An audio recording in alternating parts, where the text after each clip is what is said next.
Hey, and welcome to week 2 of our Who Am I discipleship module, where we are looking at how do we establish a God centered identity in a me centered culture. Last week, Pastor Wes kicked us off by looking at our identity created, how our identity is rooted in the God who has created us. Maybe we could think of it this way: just like a frying pan can't decide to be a pillow.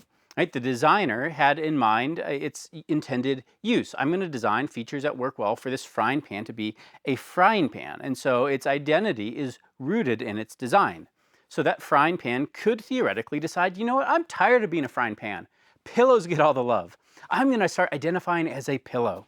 Well, it would make for a very poor pillow because it wasn't designed to be a pillow. And probably that frying pan might end up being even more distraught because no one ever picked it to be a pillow to sleep with it because it was so uncomfortable. Our identity aligns with our design. And so God, who has created us in his image, has therefore given us an identity that aligns with his design for us. And when our identity and our design are in harmony, it is a beautiful thing.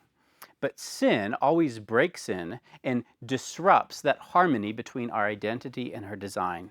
This week, we are looking at identity fallen, how sin has brought confusion to our God-given identity and crafted out or carved out a space for us to try to make or create our own identities apart from our Creator. If you remember the basic structure of this class, we are starting out by looking at identity created, which was last week. This week, identity fallen, and then identity redeemed and identity glorified as kind of the big picture of what makes up our identity. And then in the last 2 weeks, we're going to take this framework that we've developed and applied it to very specific areas where our culture is wrestling with this in terms of sexuality and identity, race and identity, other things of this nature. So you aren't going to want to miss those last 2 weeks. So this week, though, we're going to look at how sin has affected our identity. God made humanity in Genesis 1 and 2, and in Genesis 1 we learn the purpose why he created them, and why he made them, to be fruitful and to fill the earth. But then in Genesis 3, Adam and Eve start to question that purpose, and thus they also start to question their identity. This crafty serpent comes up and speaks to Eve, and it's likely that Adam was there all along. And he asks, did God really say you must not eat from any tree in the garden? Dietrich Bonhoeffer calls this the first religious question in the world, because instead of having a conversation with God, Adam and Eve are now having a conversation about God. And notice the wording of that question. Did God actually say? It's almost as if, let's say, there was a famous sports coach who was known for just demanding extraordinary things of his athletes, almost to the extent of oppressing them in practice, right? Because his standards were so high and he was so demanding. And so if you had a friend on that team, you might hear some of the rumors of what that coach would make the players do during practice. And you might come to your friend and say, man, did the coach really say? And whatever it might be, right? The question is really questioning the character of the person that has demanded these things. Bonhoeffer goes on to paraphrase the heart of the serpent's question. He writes, God could have not possibly meant it in this way. I mean, God, the good creator, he would not impose such a thing upon his creature. This would be a limitation of his love.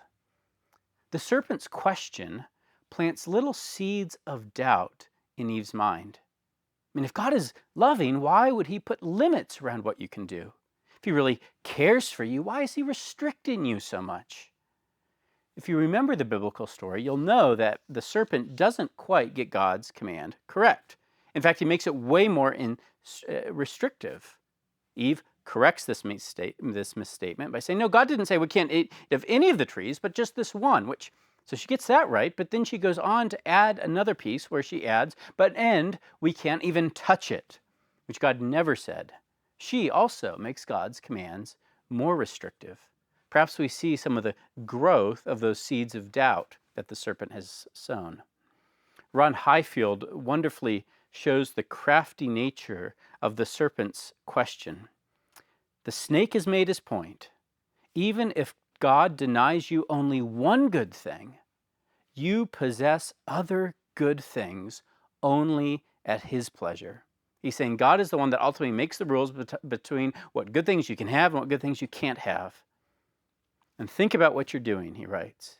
You are trusting God to make your decisions about what is good and bad for you. Aren't you able to do this for yourself? Don't you know best what you need? Now the serpent responds to Eve. You'll not surely die, for God knows that when you eat of it, your eyes will be opened and you will be like God, knowing good and evil. This time Eve doesn't respond to this accusation.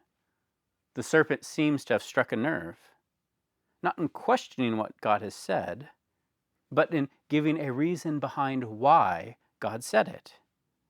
The serpent is essentially saying, God made these rules not because he wants what is best for you, but because he doesn't want to share what he has. You can imagine the questions that might run through Eve's head.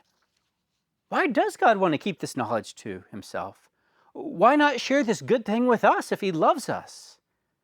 Suddenly Eve starts to see God not as this good benefactor, but actually a competitor, one who is keeping her from realizing her full potential. Again, Highfield is helpful. Perhaps God withholds things from us not for our own good, but to preserve a monopoly on them and to keep us down. For the first time, Eve begins to think, who can judge my interests better than I can? Now she looks at the fruit with her own eyes. And what does she see? Well, Genesis 3:6. When the woman saw that the fruit of the tree was good for food and pleasing to the eye, and also desirable for gaining wisdom. I'll stop right there for a sec. Suddenly she looks at this fruit and it's shinier than before, more juicy than it was just a few moments before. Her mouth is watering. But how can she tell that the fruit is desirable for gaining wisdom? It's just a piece of fruit. Well, the serpent has put a label on it. He's labeled it in such a way that she now believes this one thing is what I need in order to be fulfilled in my life. And friends, that's the same today. Our culture and people, our own minds, put so many labels on things that are labeled in such a way that tell us you need this thing if you want to be happy in this life. And yet, like that first fruit, those labels are false advertising. But she doesn't know it yet, so she goes ahead and takes and eats it. This story is incredibly profound. It gets at the core of what sin is, how at its root is a desire for us to be our own God, to rule our own lives, and to be the final arbiter in deciding what we need most. And so if we doubt that God's rules are actually good for me, we will doubt all these other things about God. This tension is wonderfully conveyed in the Jesus Storybook Bible. I'm just going to read a section. As soon as the snake saw his chance, he slithered silently up to Eve.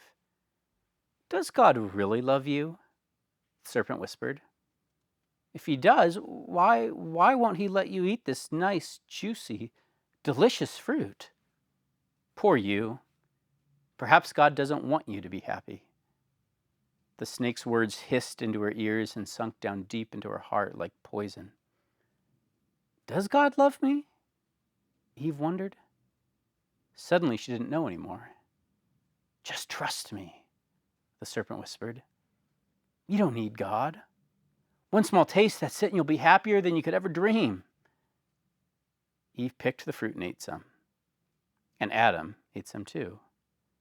And a terrible lie came into the world it would never leave. It would live on every human heart, whispering to every one of God's children, God doesn't love me. The fall was the first identity crisis, and it was rooted in a mistrust of God's goodness, of his love for his people. And that mistrust has been passed down to every single one of us. That's it for the first lesson. In the next two, we're going to explore some ways our identity fallen has manifested today in our me-centered world.